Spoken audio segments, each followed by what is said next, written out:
Hello नमस्कार दोस्तों, स्वागत है आपका आज के मुख्य समाचारों में। यहाँ आपको देखने को मिलेगी सुबह से शाम तक की ताज़ा खबरें। तो दोस्तों हमारी वीडियो को ज़्यादा से ज़्यादा लाइक करें। तो चलते हैं आज के पहले मुख्य समाचार की ओर। कोरोना की चौथी लहर का खतरा मंडराया। राजस्थान में 155%, एमपी में 132% केस बढ़े और दिल्ली में बेकाबू। तो दोस्तों देश में 25 अप्रैल से 1 मई के बीच कुल 22,200 नए मरीज मिले हैं। यह केस इसके पहले हफ्ते में मिले 15,800 केस से 41% ज्यादा है। वहीं 5 मई को देश में 3,000 से ज्यादा कोरोना के मामले आए हैं, जबकि एक्टिव केस करीब 20,000 हो गए हैं। तो दोस्तों दिल्ली में हर दिन कोरोना के औसतन 1,000 केस मिल रहे हैं। इस हफ्ते दिल्ली में कोरोना के 9,684 केस मिले हैं। देश में मिल रहे कुल मामलों का यह 43% है। पिछले हफ्ते दिल्ली में 6,326 कोरोना के केस मिले थे, यानी इस हफ्ते 53% की बढ़ोतरी हुई है। तो दोस्तों देश के 2 और राज्यों राजस्थान और एमपी में कोरोना के मामले तेजी से बढ़ रहे हैं। राजस्थान में पिछले हफ्ते के मुकाबले कोरोना केस 155% और एमपी में 132% बढ़ गए हैं। इसी के साथ दोस्तों आमतौर पर पॉजिटिविटी रेट 4% से 5% हो तो स्थिति नियंत्रण मानी जाती है, लेकिन WHO का कहना है कि यदि यह 5% से ज्यादा हो तो स्थिति बेकाबू हो जाती है।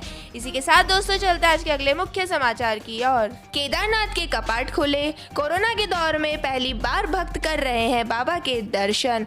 तो दोस्तों बाबा केदारनाथ के पट 6 महीने बाद खुल गए हैं। शुभ मुहूर्त के मुताबिक 6:25 पर वैदिक मंत्रोच्चारण के साथ मंदिर के कपाट खोले गए हैं, जिसके बाद रावल ने बाबा की डोली लेकर मंदिर में प्रवेश किया है। इस मौके पर 10,000 श्रद्धालुओं के साथ उत्तराखंड के मुख्यमंत्री पुष्कर सिंह धामी भी मौजूद रहे हैं। तो दोस्तों मंदिर प्रांगण को 10 क्विंटल फूलों से सजाया गया है। इससे पहले गुरुवार को ही केदारनाथ में श्रद्धालुओं का सैलाब उमड़ पड़ा था। 2020 में कोरोना महामारी फैलने के बाद से यहाँ भक्तों को दर्शन की इजाजत नहीं थी। हर साल कपाट खुलते थे और बाबा की पूजा आरती की जाती थी। तो दोस्तों गौरीकुंड से हजारों की संख्या में श्रद्धालु गुरुवार सुबह केदारनाथ धाम की तरफ बढ़े हैं। सुबह 6 बजे शुरू हुई यात्रा शाम 6 बजे केदारनाथ धाम पर पूरी हुई है। हालांकि शुक्रवार सुबह सभी को केदारनाथ जाने की अनुमति दे दी गई है। इसी के साथ दोस्तों चलते आज के अगले मुख्य समाचार की ओर। ओडिशा पर तूफान का खतरा। 48 घंटे तक पूरी ढेंकनाल समेत 18 जिलों में येलो अलर्ट। NDRF की 17 और ODRAF की 20 टीम तैनात। तो दोस्तों चक्रवाती तूफान आसानी के खतरे को देखते हुए ओडिशा सरकार ने 18 जिलों में येलो अलर्ट जारी किया है।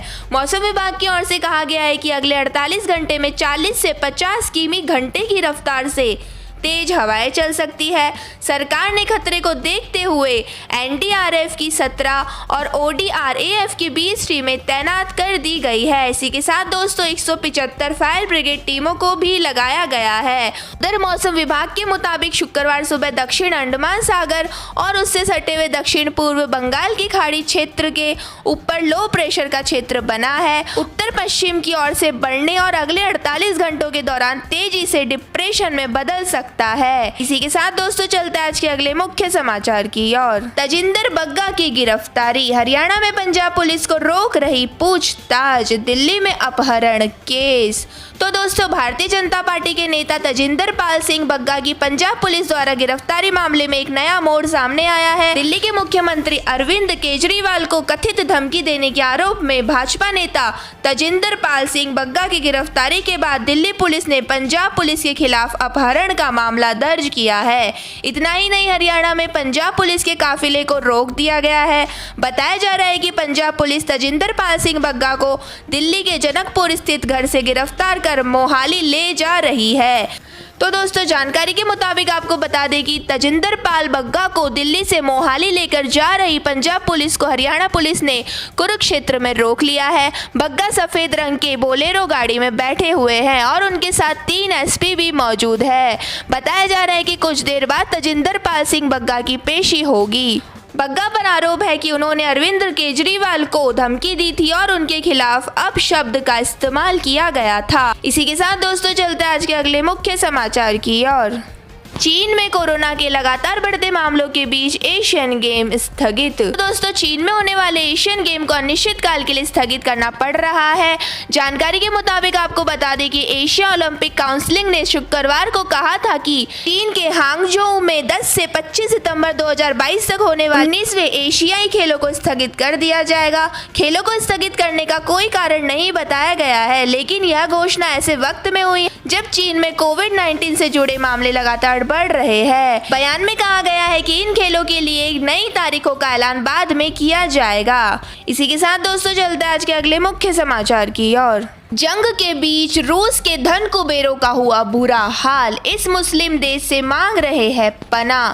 तो दोस्तों, रूस और यूक्रेन के बीच जारी युद्ध के बीच दुबई शहर अब रूस के हाई प्रोफाइल लोगों और अरबपतियों के लिए नए ठिकाने के तौर पर उभर रहा है। ये वो लोग हैं जो राष्ट्रपति व्लादिमीर पुतिन और उनके खास सहयोगी पर लगे पश्चिमी देशों के प्रतिबंधों के बाद खुद को वैसी कार्रवाई से बचाने के लिए अपना देश छोड़कर भाग रहे हैं। तो दोस्तों, व्यापार जगत की बड़ी हस्तियों द्वारा पिछले 2 महीनों में सैकड़ों हजारों लोगों ने रूस छोड़ दिया है। हालांकि ऐसे कितने लोग हैं, इसका कोई सटीक आंकड़ा नहीं दिया गया है।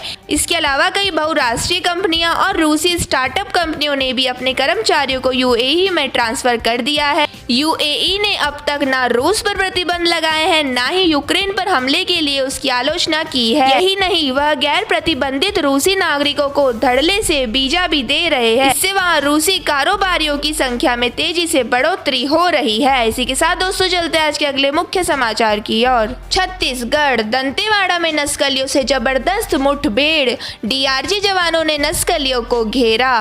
तो दोस्तों, छत्तीसगढ़ के दंतेवाड़ा जिले में पुलिस और नक्सलियों के बीच जबरदस्त मुठभेड़ की खबर है। डीआरजी के जवानों ने नक्सलियों को घेर रखा है। मुठभेड़ की पुष्टि दंतेवाड़ा के एसपी सिद्धार्थ तिवारी ने की है। तो दोस्तों, पुलिस सूत्रों ने बताया कि अरनपुर थाना क्षेत्र के जंगलों में भारी संख्या में नक्सलियों की मौजूदगी की सूचना पर गुरुवार की रात जवान ऑपरेशन पर निकले थे, तभी उनकी नक्सलियों से मुठभेड़ हो गई। नक्सल प्रभावित इलाका होने की वजह से ज्यादा जानकारी सामने नहीं आ सकी है, लेकिन दोस्तों 2 दिन पहले छत्तीसगढ़ के दक्षिण बस्तर से दूर दराज के इलाकों में केंद्रीय रिजर्व पुलिस बल ने कुछ नवनिर्मित कैंप पर नक्सलियों ने ग्रेनेड लॉन्चर से हमला कर दिया था और पिछले लगभग 6 महीनों से इन विस्फोटकों से भरे 100 से 150 उपकरणों को अर्धसैनिक बलों के कैंप की तरफ दागा गया था। इसी के साथ दोस्तों, चलते आज के अगले मुख्य समाचार की ओर। गुजरात मंदिर में लाउड स्पीकर बजाया तो पड़ोसियों ने किया हमला, पीट पीट कर एक को मार डाला।